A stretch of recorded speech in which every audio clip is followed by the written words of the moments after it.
Welcome, Tatyana. Thank you for giving me the time to have this podcast with you. How are you doing? Hi, Imran.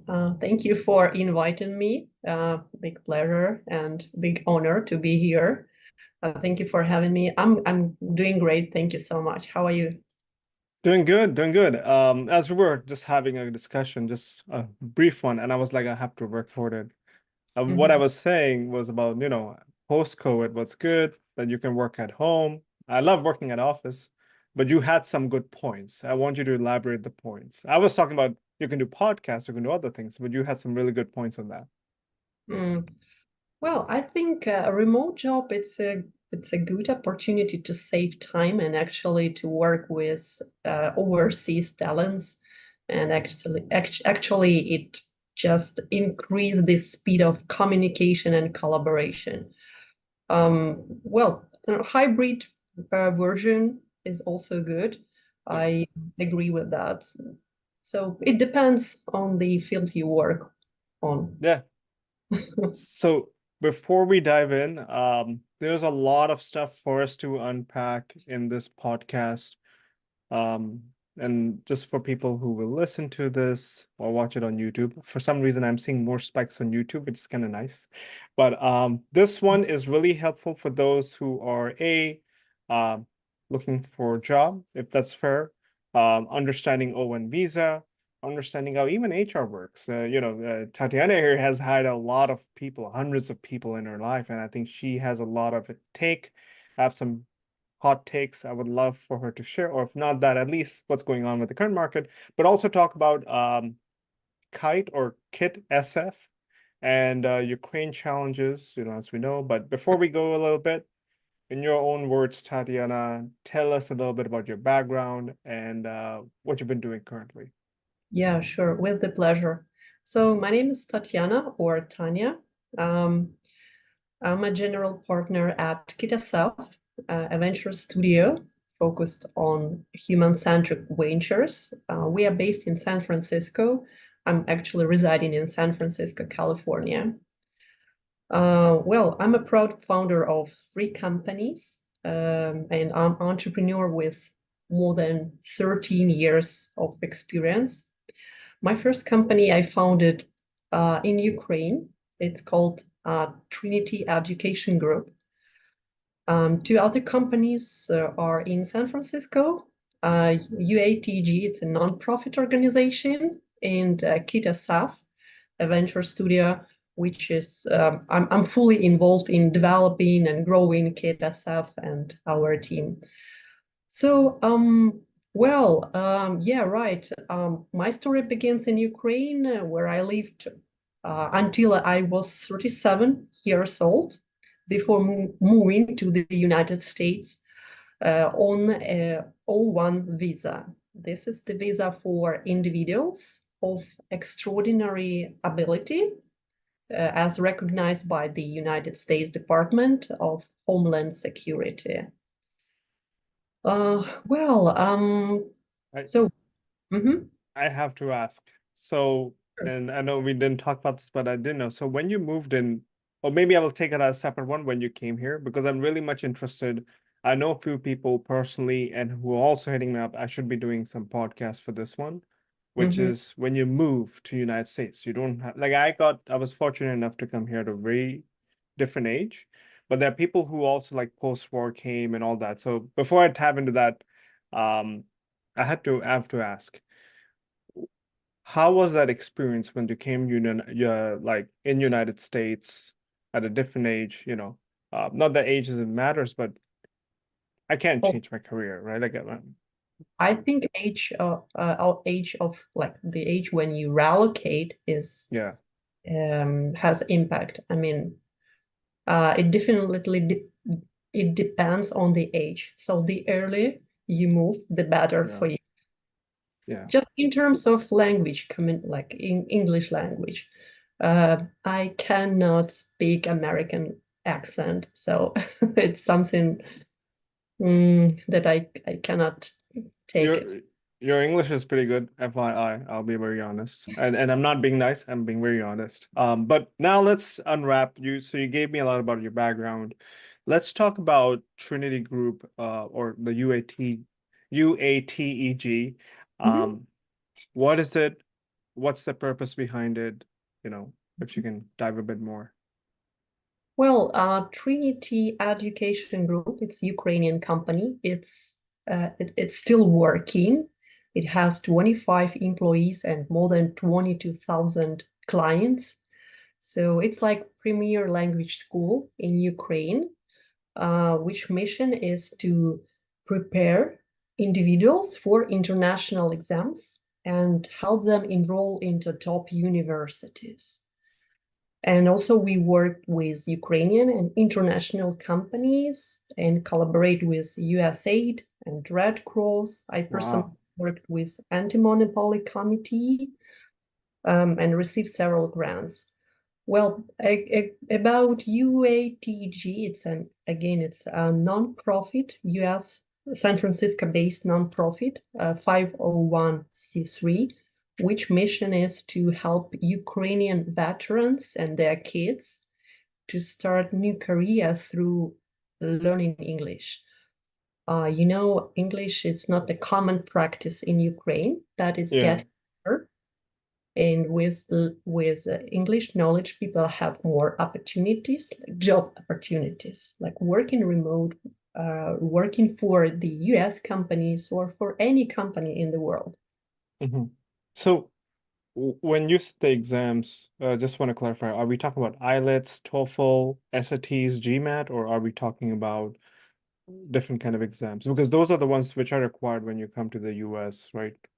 Oh, For right. universities, sorry. Right. These are all kind of Cambridge exams, like Yeah, FC, ECP. right. IELTS is also a Cambridge exam. Universities in the United States require TOEFL, essay, like GMAT, like for MBA program or something, Yeah, GE. Well, and we also assist in preparation for other, like there are lots of them. interesting. And by the way, is my camera lagging? Just hold on. Never happens. But now it's good. So you talked about Cambridge. So I did Cambridge education, Tatiana, back home in Pakistan. That's what we do. We do OA levels and then advanced levels. Is it through the same thing or it's like certain Cambridge education that you provide? The reason I'm asking is like whoever listens to this, that if UATEG helps, they can reach out easily. Well, when we are talking about Cambridge exams, it Yeah. means that these are language exams. It's like a Okay. language testing system to evaluate the level of English. And Got it. actually, exams are really challenging. It's so difficult to pass them. Actually, we also assist educators, like professional English teachers, in Mhm. past in taking like in preparation for these exams as well. Got So it. it's not like a Cambridge education, it's the English language testing system.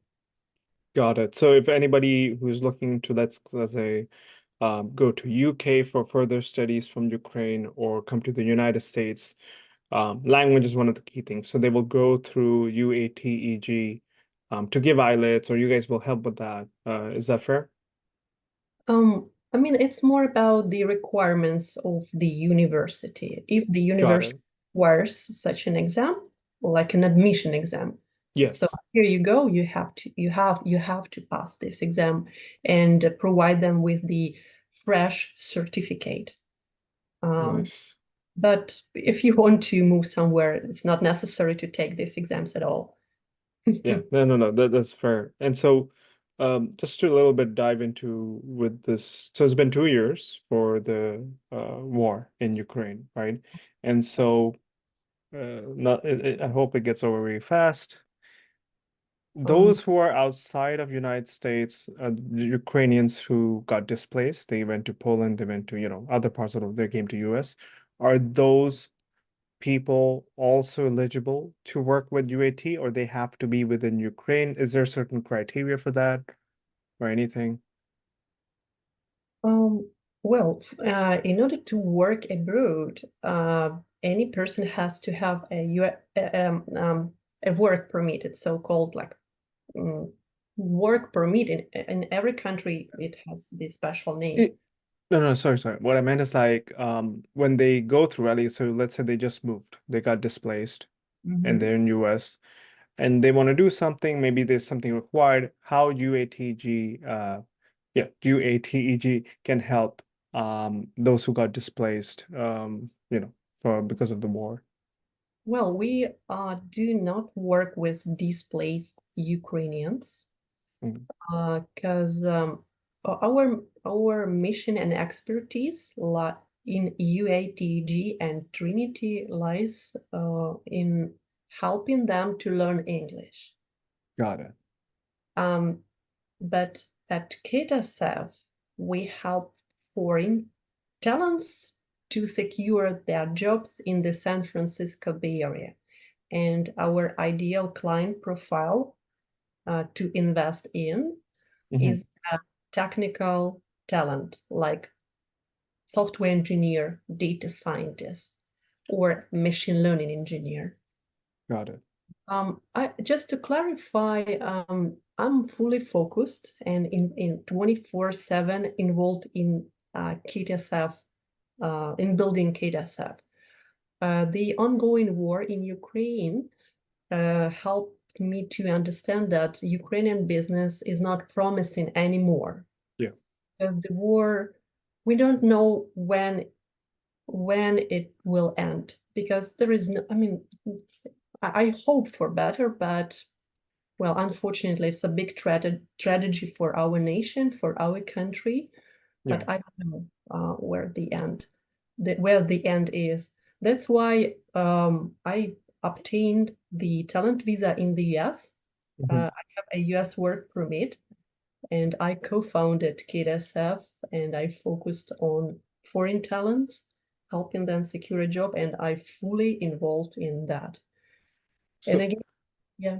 yeah, Mhm. so let's focus on that because I think the Kid SF part will be really leveraging and helpful, and we want to invest more time in talking about this, right? So, um, you were talking Kid SF helps them invest in talent.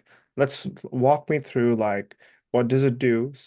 Just so someone listens, right? Like if they, what kind of technical skills are we talking? Are we talking about software engineering, as you mentioned, or we can also talk about design, product designers as well, because it's also like a hard skill Mhm. versus being a product manager is like a people skill, I would say. Um, yeah, like if you can walk me through the purpose of KTSF, which you did mention, Mhm. objective, who did you help, or like how does it work? Well, in simple words, in simple English, we invest in people. So our mission is to invest in talents, helping them to realize the opportunities, job opportunities available in the United States. Um, and for most people who are foreigners, we work actually with India. So people are not aware of the opportunities. They have like narrow horizons, but the world is so big and there are so many opportunities. And actually, moving somewhere, it's like a new life. And these people, these talents we work with, they have they have excellent hard skills, and they can bargain on that. This is a big value for them because while you are moving to other country, you face other culture, language barrier, and different and other different difficulties. But with these hard skills, they perform well, and actually we open them these opportunities and assist them in finding a new lease of life, new job. And actually, this job is well paid because we work with talents who get a salary here. They can get a salary in the United States, in the San Francisco Bay Area, from $250,000 and up to $500,000. And So so, they're quite well paid. so following up on that, so what do you help them with? So you said you talent, so let's go a bit deeper. So let's say you have a software engineer based in India. They have good experience there, you know, X 5, 7 years, let's say, but they're like, hey, I want to come here. Um, if you can walk through from that perspective. So how does that work? How does KitSF help landing the job and then, you know, all the way through? Well, first of all, when I work with these talented guys, my first step is to identify their motivation, because motivation is a key to success. The process is so challenging that most people quit on the halfway to success. Well, you're absolutely right. These geniuses have PhD, they have patents, they have more than 10 years of experience and great hard skills, like many years of experience. We assist them in this process of finding a well-paid job in the San Francisco Bay Area. So it's kind of coaching, being an assistant, being a mentor, because even the strongest people can quit because of the stress, because of the difficulties and, you know, any obstacles. You are right. Like when the rubber hits the road, it does really become stressful, especially for these candidates who don't have the working permit, and they're competing not only with that, they're also competing on there are many ways. So one is permit. That's like why would a company should go after you. So you have to have really good talent. What is that talent? So it's a lot of ways, like it becomes very hard, fast rule. So how does then KitSF, like what's the revenue model then for KitSF? Is it seems like it's aligned with the talent. So talent gets a job. How does it work for KitSF? How do you guys make money? Was it that process? Well, the whole process is like free of charge, but when the candidate succeeds, we take a portion of their income.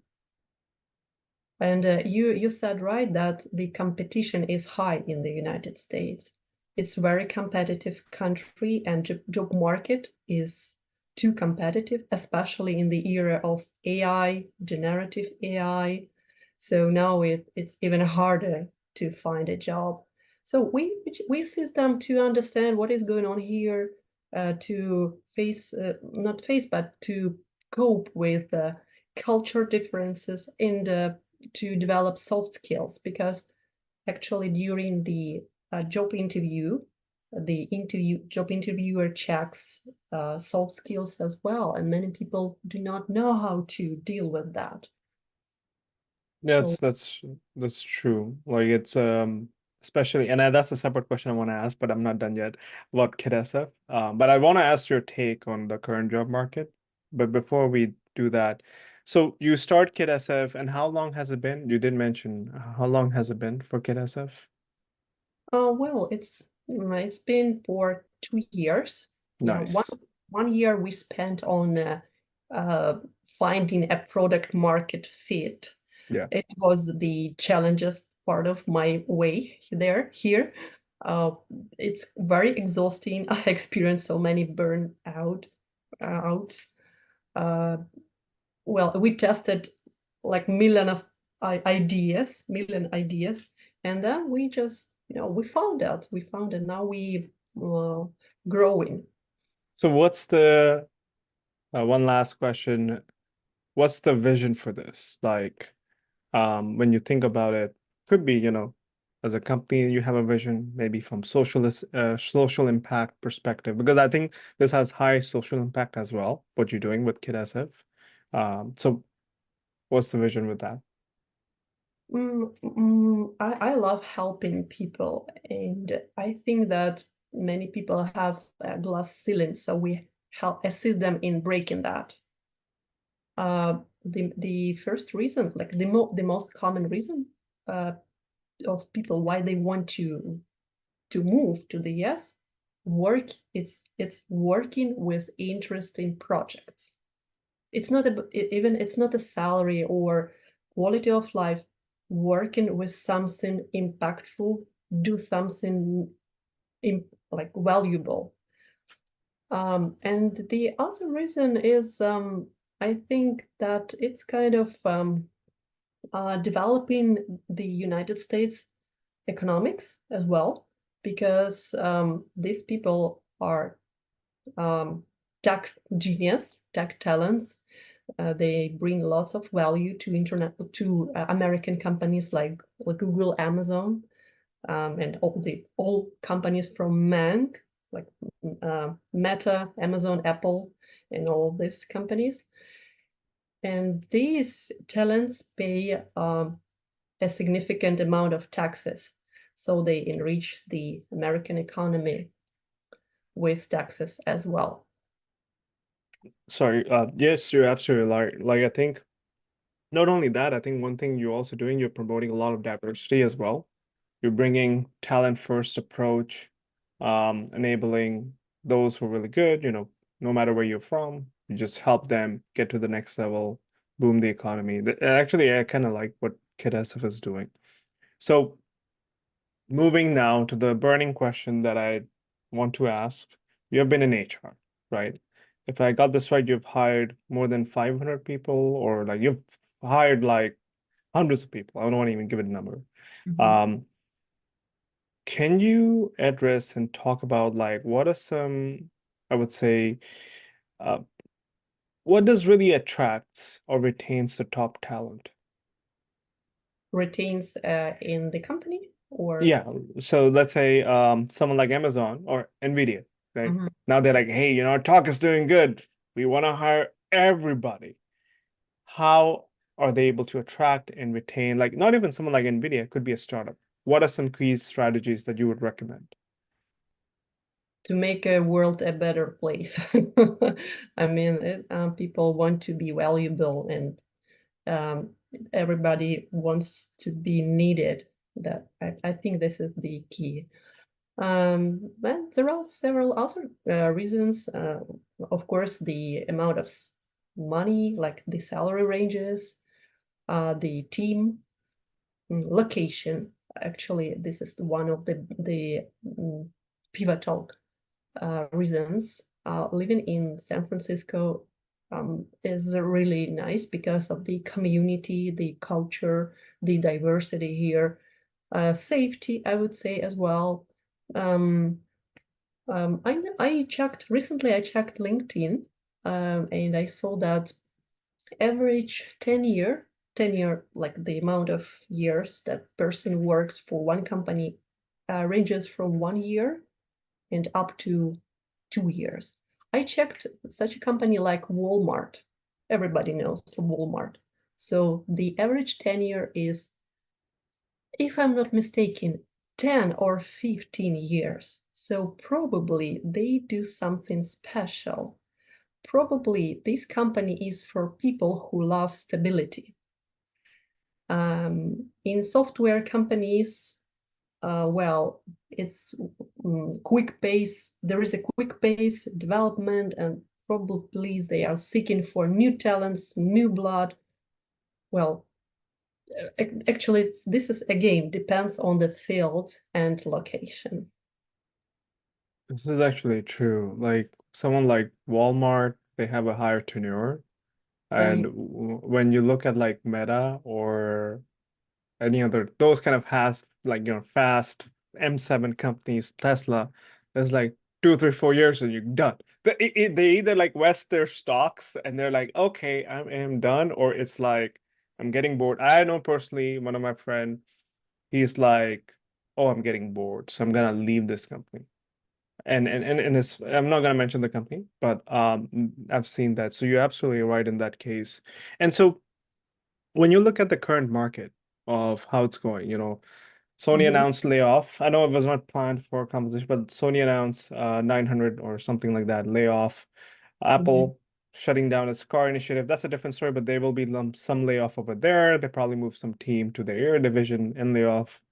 Then we also had one more company today also did layoff. Yeah, Bumble, a layoff. And so far this year is at least seven, eight, and I can't. I will stop keeping count. It's thousands of people have been unemployed. What is your take on what's happening And what do you see in terms of in the few months, let's say March, April, May, or yeah, what do you see what's going to happen in that space of hiring? Oh, well, I think that well, in the era of AI, of course, we experience some changes. And for junior specialists, it's becoming harder and harder to find a job. So they have to go through the hell in order to find something. But for highly skilled professionals, everything remains the same, though the competition is um, high still. I think personally, I think that highly skilled professionals will be in demand always. Some companies have multiple stage, not some, but many companies have multiple stages interview process, and I fully agree with that because it's a policy to hire slowly and to lay off quick. As a founder, I understand this policy. And actually, despite all the buzz about all these concerns about layoffs, the unemployment rate in the United States is the lowest for the past 20 years. So people are not suffering much. My friend, one of my friends, was laid off and he lives the same life. I mean, he's not suffering at all. He told me that he would um, rest some time for a couple of years and then we'll probably find something. So, uh, well, again, I don't think any suffering or problems on the market.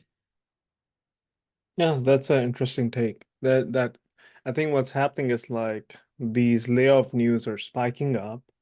And then if you look from macro perspective, you are right. The unemployment rate is low.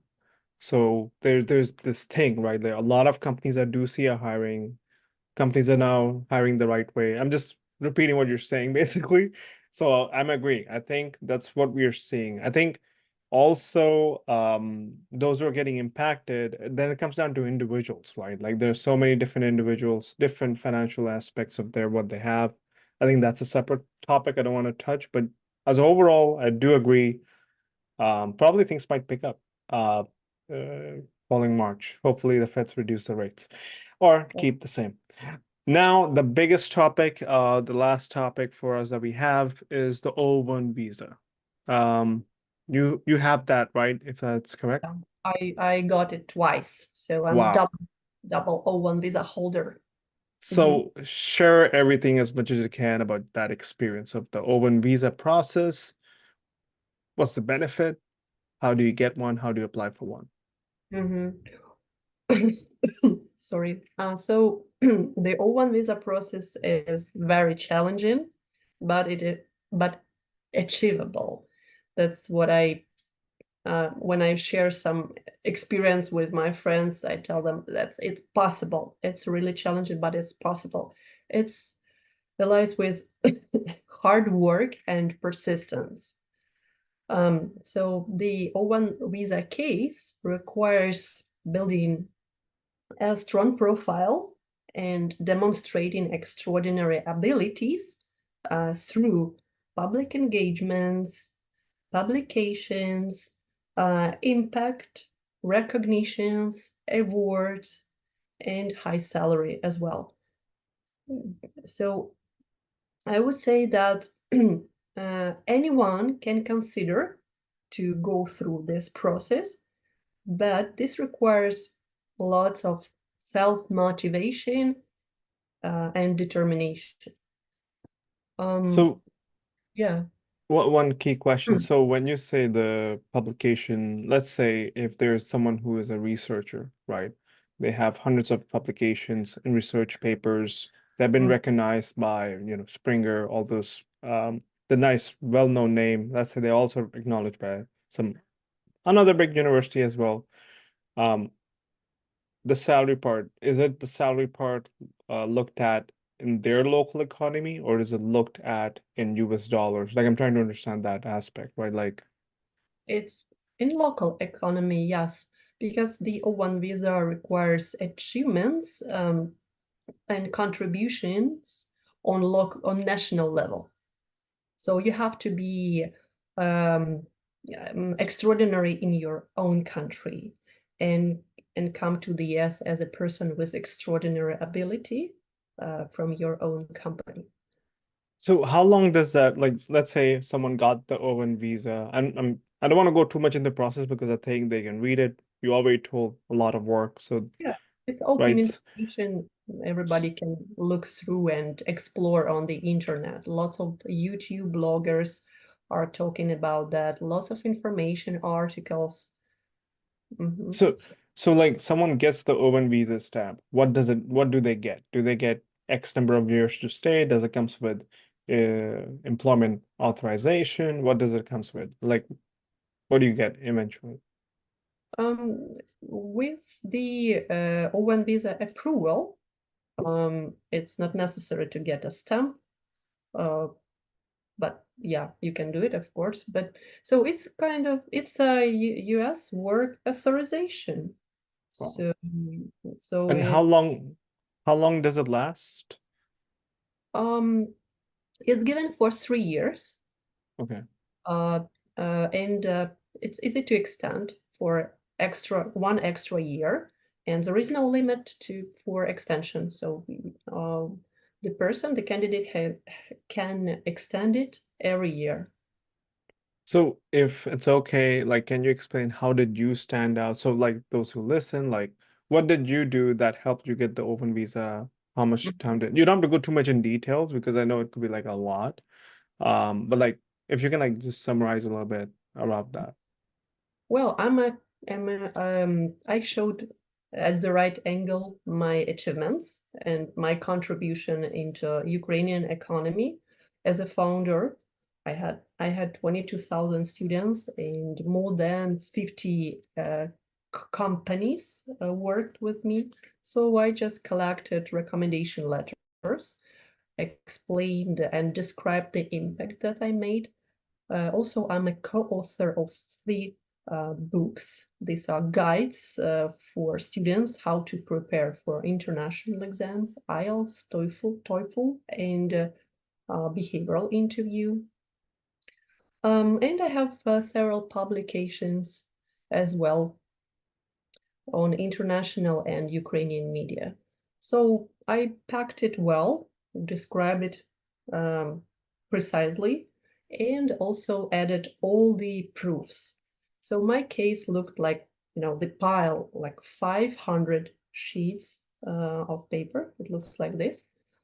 Well, and actually I got approval without request for additional evidence. So it was a success.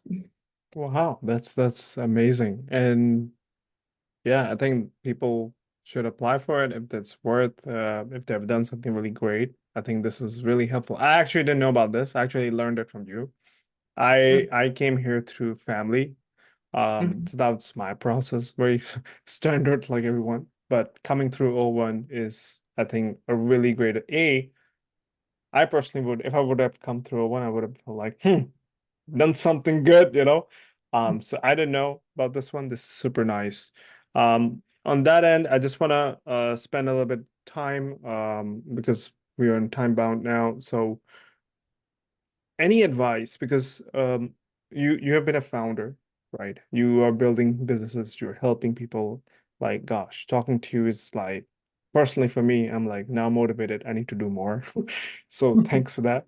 And what advice would you give specifically like to women who are, going this entrepreneurial journey? Doesn't matter, doesn't has to be in tech, could be in any space. Um, you could probably share your experience as well, but like any advice for them? Well, being an entrepreneur, it's a absolutely different way of life. So be prepared to work hard, no vacation, no weekends. It's really tough. For women, it's harder, of course, because of the family reasons, raising kids. However, people get freedom.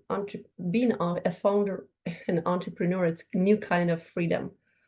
Well, I think that finding a right co-founder, the right person to work with, is a key to success. It can be the spouse or your friend or just the right person. Some people say, like my friend said that finding a co-founder is like finding a wife or a husband, because you will be working with this person next years together. Um, I had an experience working with co-founder. It was good at the beginning, then we split it, and now I have a co-founder as well. Um, Having a co-founder gives such an advantage that it's like a person you want to talk, you may talk to and discuss everything together, and actually that predicts and prevents the burnout. The second advice is, well, be prepared for the marathon. It's like running 40 miles or 40 kilometers. It's not a sprint. You won't succeed in a month or even in a year. It's a long story and it's painful. And third one, that the thought that I know, I mean, so no pain, no gain. So if you feel comfortable right now, you are not growing. So if you're crying every day, if you feel pain, if you explore something new and it makes you uncomfortable, congratulations, you are on a right way. No, this is good. And one more thing I would love to say is like consistency. I think you have been consistently doing something, and either it's through KitSF or UATEG locally in Ukraine, but you have been doing, and consistency is paying off, right? Um, Absolutely. And I have a big plan for the future. I mean, I'm 40 years old, but I think that my life just has started. I'm nice. in the United States. I'm growing the company. I want to grow it till like multi-million, maybe billion, who knows? Yeah. And I want to conquer the biggest market ever, and I'm very passionate about that. And I'm ready to work 24 hours, maybe This 20 hours is a day. This is motivating, Tatyana. I'm gonna be very real with you. This is motivating. I don't often see people who are really, like, you know what, I don't care what comes my way. Doesn't matter what time, age, location, or anything, I'm gonna do it. So I think those who listen to this, here's an example. She's doing it and she's gonna do it because I know I have sisters as well. One of them is trying to do something and she's like, oh my God, so much work. And I can be like, hey, what's your excuse, right? I understand, but if she's figuring it out, so you can't. But no, on that note, thank you, Tatyana, for your Yeah, time. thank you so Um, much, Imran. yeah.